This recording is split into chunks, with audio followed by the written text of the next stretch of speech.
बच्चों, कक्षा 11 के हिंदी विषय में आज आप लोग पढ़ेंगे गोस्वामी तुलसीदास जी द्वारा रचित भरत महिमा से हर गीतिका, सोरठा और दोहे। देखिए, सन्मानि सुर मुनि वृंद बैठे, उतरि दिशि देखत भये, नभ धूरि खग मृग भूरि भागे, बिकल प्रभु आश्रम गए।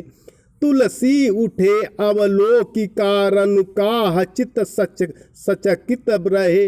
सब समाचार किरात को लहि, आइते ही अवसर कहे। सोठा, सुनत सुमंगल बैन मन, प्रमोद तन पुलक भर। शरद सरोरुह नयन तुलसी, भरे स्नेह जल। मीनिंग देख लीजिए।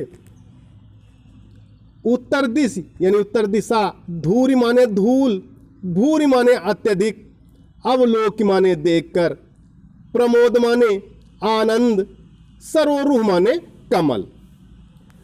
देखिए छंद है, सन्मानि सुर मुनि वृंद बैठे, उतर दिश देखत भय।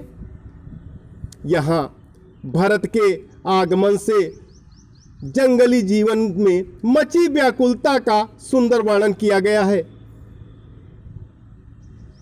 गोस्वामी तुलसीदास जी कहते हैं कि प्रातःकाल स्नान के पश्चात श्री राम देवताओं ऋषियों की वंदना करके बैठ गए।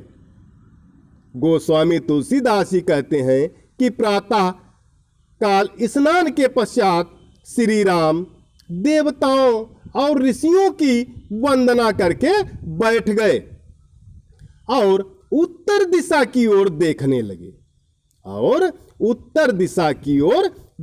लगे नभ धूरि खग मृग भूरि भागे, बिकल प्रभु आश्रम गए। उत्तर दिशा के आकाश में उन्होंने देखा कि धूल छाई है। उत्तर दिशा के आकाश में उन्होंने देखा कि धूल छाई है और पक्षी एवं हिरन आदि जीव अत्यधिक व्याकुल होकर प्रभु के आश्रम में भागे चले आ रहे हैं। और पक्षी एवं हिरन आदि जीव अत्यधिक व्याकुल होकर प्रभु के आश्रम में भागे चले आ रहे हैं। तुलसी उठे अवलोकि कारण, काह चित सचकित रहे। यह सब देखकर प्रभु राम इसका कारण जानने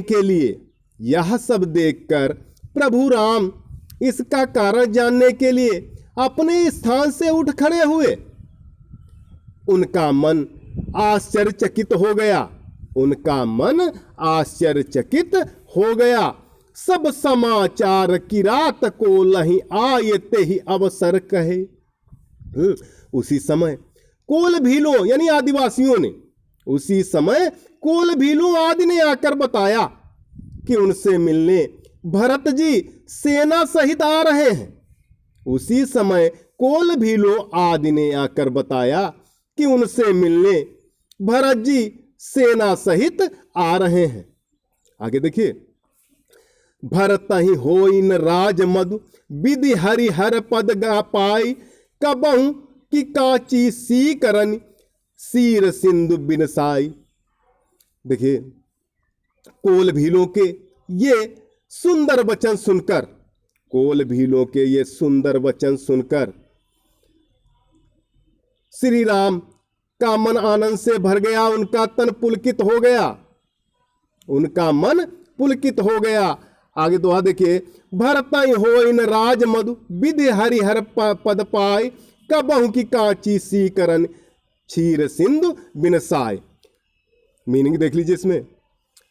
राजमधु राज प्राप्ति का अभिमान, विधि हरिहर ब्रह्मा विष्णु महेश, सीकरण बूंदों से, क्षीर सिंधु क्षीर सागर। देखिए, तुलसीदास जी कहते हैं कि यदि ब्रह्मा विष्णु और महेश का पद भी भरत को मिल जाए, यदि ब्रह्मा विष्णु और महेश का पद भी भरत को मिल जाए तो भी उन्हें राज प्राप्ति का अभिमान नहीं हो सकता, तो भी उन्हें राज प्राप्ति का अभिमान नहीं हो सकता। अयोध्या का राज तो बहुत छोटा है, अयोध्या का राज तो बहुत छोटा है।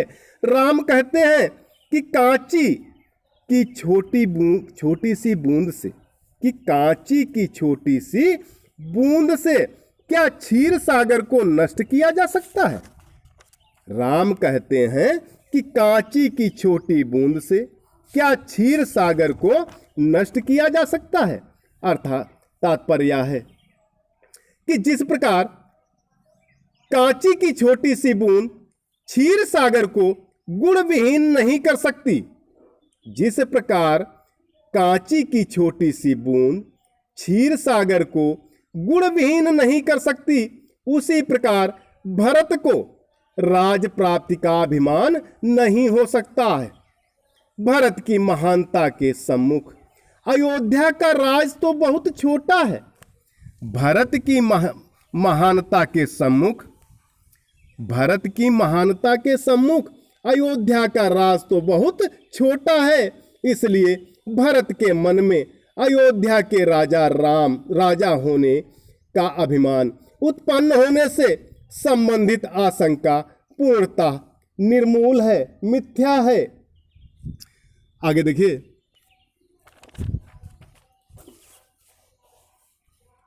तिमुर तरुण तर नहीं मकु गिलई, गगन मगन मकु मेघई मिलई। गोपद जल बूढ़ई घट जोनी, सहज क्षमा बरु छाण है छोनी। मसक फूकी मकु मेरु उड़ाई, होइन नप मधु भरत ही भाई। लखन तुम्हार सपथ पितुआना, सुचि संबधु सुबंधु नहीं भरत समाना। सगुन खीर अवगुण जलु ताता, मिलई रचई पर पंच विधाता। भरत हंस रवि वंश तड़ागा, जनमी कीन्ह गुण दोष विभागा। गहि गुण पय तज अवगुण बारी, निज जस जगत कीन्ह उजियारी। कहत भरत गुण सील सुभाऊ, प्रेम पयोध मगन रघुराऊ। मीनिंग देख लीजिए इसमें। मक माने चाहे संभव है, चाहे या संभव है। मिलई माने निगल ले। गोपद माने गाय के पैर रखने से होने वाला गड्ढा। घट जोनी बड़े से उत्पन्न, घड़े से उत्पन्न अगस्त ऋषि, जिन्होंने क्रोध में आकर सागर को पी लिया था। छोनी माने पृथ्वी, मसक माने मच्छर, मेरु माने सुमेरु पर्वत और खीरु माने दूध। देखिए, तिमुर तरुण तर निहि मकु गिलई, गगन मगन मकु मेघई मिलही। महाकवि तुलसीदास जी कहते हैं कि श्री राम लक्ष्मण को समझाते हैं, कि श्री राम लक्ष्मण को समझाते हैं कि चाहे कितने ही असंभव कार्य संभव हो जाएं, कि चाहे कितने भी असंभव कार्य संभव हो जाए, किंतु अहंकार भरत में आ ही नहीं सकता, किंतु अहंकार भरत में आ ही नहीं सकता। दोपहर के प्रचंड सूर्य को चाहे अंधकार निगल ले, दोपहर के प्रचंड सूर्य को चाहे अंधकार निगल ले, बादलों में मिलकर चाहे आकाश विलीन हो जाए, बादलों में मिलकर चाहे आकाश विलीन हो जाए। अगस्त ऋषि चाहे गाय के खुर से बने छोटे से गड्ढे भर जल में डूब जाएं, अगस्त ऋषि चाहे गाय के खुर से बने छोटे से गड्ढे में डूब जाएं, चाहे क्षमा करने अपने स्वाभाविक गुण का परित्याग कर दे। गोपद बड़ बूढ़ई घट जोनी, सहज क्षमा बरु छाण है छोनी। चाहे क्षमा करने के अपने स्वाभाविक गुण का पृथ्वी परित्याग कर दे, चाहे क्षमा करने के अपने स्वाभाविक गुण का पृथ्वी परित्याग कर दे। मसक फूंक मकुमेर उड़ाई, हो इन नृप मधु भरत ही भाई। और चाहे भारी सुमेरु पर्वत मच्छर की हल्की से फूंक से उड़ जाए, और चाहे भारी सुमेरु पर्वत मच्छर की हल्की सी फूंक से उड़ जाए, किंतु राज प्राप्ति का अभिमान भरत को नहीं हो सकता, किंतु राज प्राप्ति का अभिमान भरत को नहीं हो सकता। लखन तुम्हार सपथ पितुआना, सुचि संबुध सुबंधु नहीं भरत समाना। राम आगे कहते हैं, हे लक्ष्मण, मैं तुम्हारी शपथ और पिताजी की सौगंध खाकर कहता हूं। हे लक्ष्मण, मैं तुम्हारी शपथ और पिताजी की सौगंध खाकर कहता हूं कि भरत के समान पवित्र, स्वच्छ हृदय वाला और श्रेष्ठ भाई इस संसार में कोई नहीं है। कि भरत के समान पवित्र, स्वच्छ हृदय वाला और श्रेष्ठ भाई इस संसार में कोई नहीं है।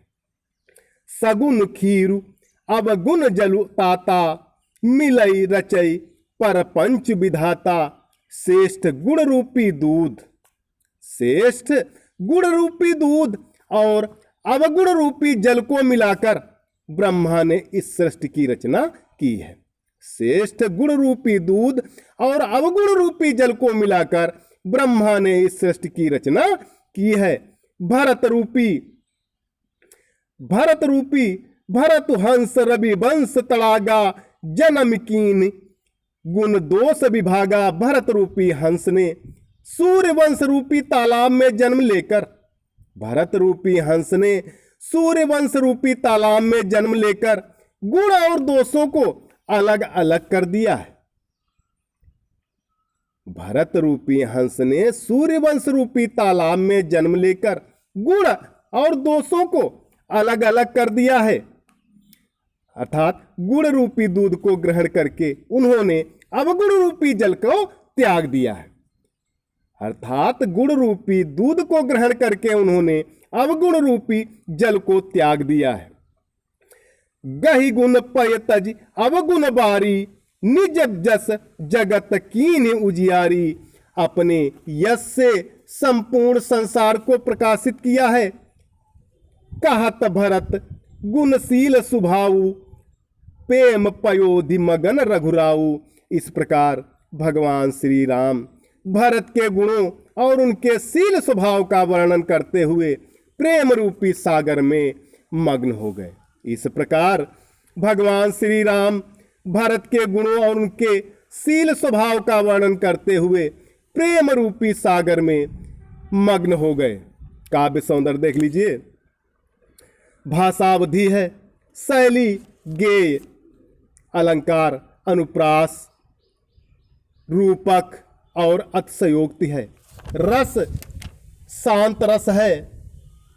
छंद चौपाई, दोहा और हरिगीतिका तथा सोरठा छंद है। तो प्यारे बच्चों, कक्षा 11 के लिए आज इतना ही। सभी बच्चे इसकी ससंदर्भ व्याख्या लिखकर ग्रुप पर डालें और विद्यालय के चैनल को सब्सक्राइब करें, लाइक करें और बेल आइकन को अवश्य दबाएं, जिससे विद्यालय में जो भी वीडियो बने आपको तुरंत मिल जाए।